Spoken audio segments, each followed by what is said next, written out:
And that wraps up today's trading day and really the trading week. This market check sponsored by TC Trade. All three of the major averages holding on to gains. We have the Dow closing up 131 points, S&P up just about 0.5%, the NASDAQ up about 0.3%. Taking a look at some of the outperformers over the last 5 days, communication services, materials, technology, among the outperformers there, utilities and real estate.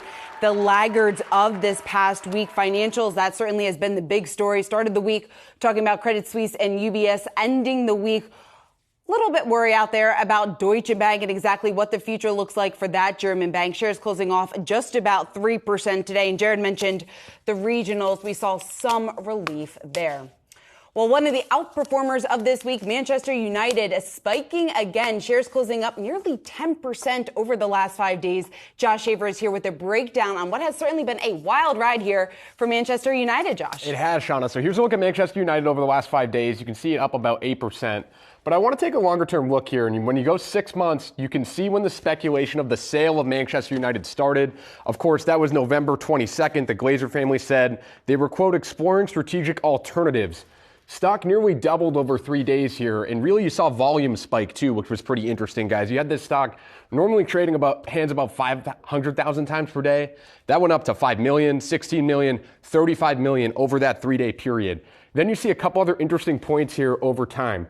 December 8th, that's when Manchester United had their first earnings release since the announcement of the sale, and people started taking a closer look at what this team has really been up to in the club. Shares fell about 10%. It was their third straight quarter reporting a loss per share.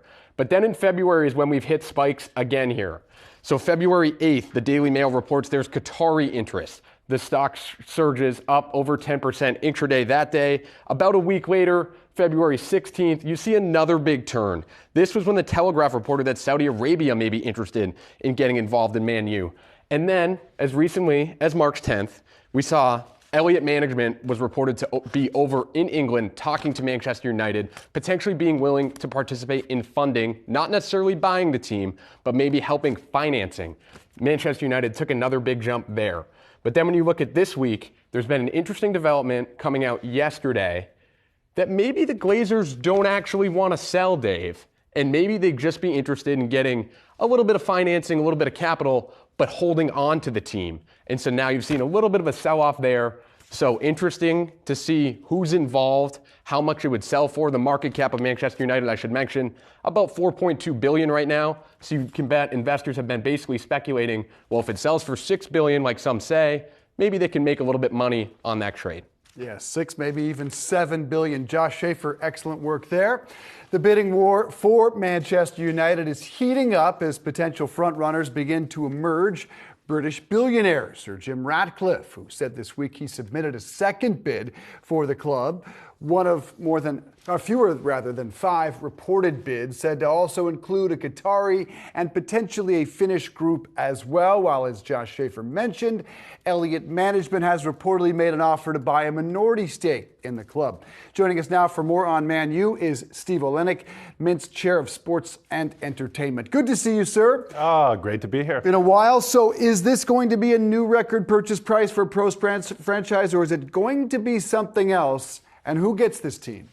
This is what I think. I think the bankers are doing a great job. Drive up the price, right? Drive up the price, bring in the credit, pull off some chips off to the table, then reinvest into the team. So maybe not actually have a sale, but actually rebuild into the infrastructure, the stadium, the training facility. So I don't think that they're potentially going to sell this. I think they're just going to drive up the price. Elliott Management, perhaps. Correct. How does, though, if they do sell this, when we're talking about a sports team being sold in this type of scenario, since it is a publicly traded company, how does that complicate it, or what does Manchester United, the Glazers, need to keep in mind in this type of scenario? Well, great question. First and foremost, they have to buy them out, right? Is it going to be an all-cash deal? Is there going to be a debt element to it?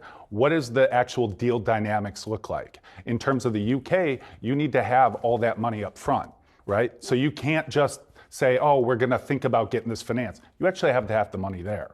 So I think this is a very complicated deal, using the public markets per se, that once again, bring up a financing partner, drive up the price, try to pull some money out, recapitalize it and redivide and kind of restore where you're going to go with it. With the sorry, Josh, with the massive escalation of sports values, will we see more teams tap public markets?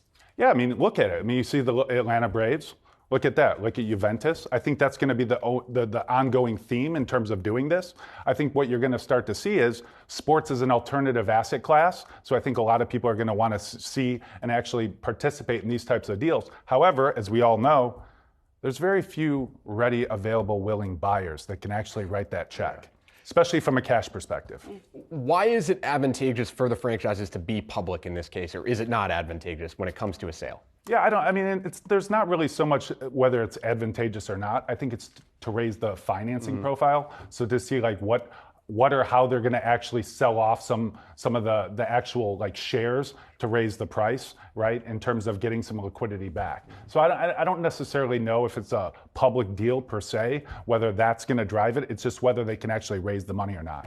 See, we have just seen a massive explosion in the values of many of these teams. A lot of these sports investments have turned out to be a total home run for those who have bought in. Is that trend? Is that something that's going to stay intact, or how long until we start to see maybe some of these values come back a bit?